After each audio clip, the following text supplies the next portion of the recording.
Mm-hmm.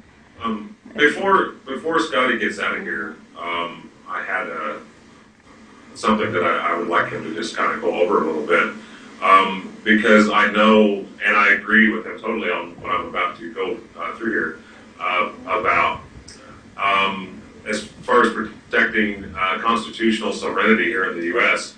And this, sovereignty for each nation, even it is an important thing. It can be dangerous when it goes to romanticism, which is a whole other show. but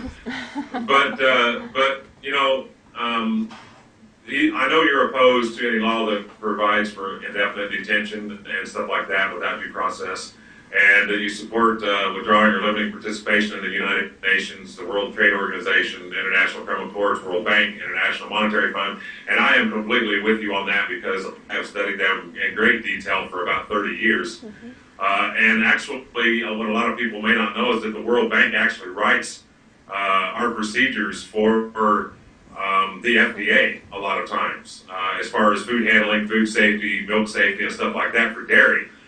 They are actually the authors of the food safety handling for that area.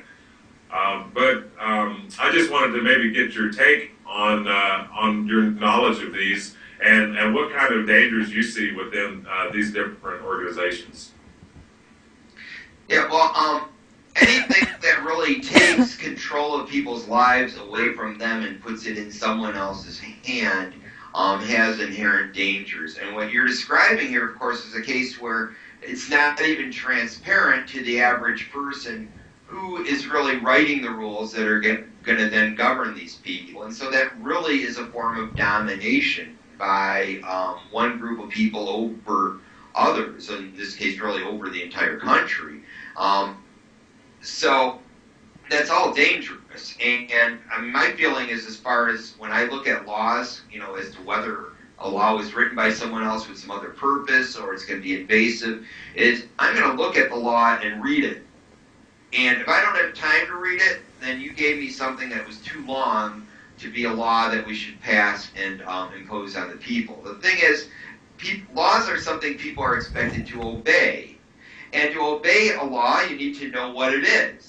And if you have, a few basic laws that everyone understands, then people, if they break it, they knew they break it. And if they don't break it, they know they didn't break it. But when we have far more literature, actually, if you want to call it that, than anyone could possibly read in their lifetime, as the laws of this country, it is literally impossible to know whether or not you are being a law-abiding citizen or a felon. And I mean, for all likelihood, I am one, and all likelihood other people are, and then it just becomes selective enforcement. Then we're not a nation of laws, we're a nation of people who happen to opportunistically, based upon positions of privilege, decide who does and does not go to prison, who does or does not have their property taken, and who does or does not get to take property.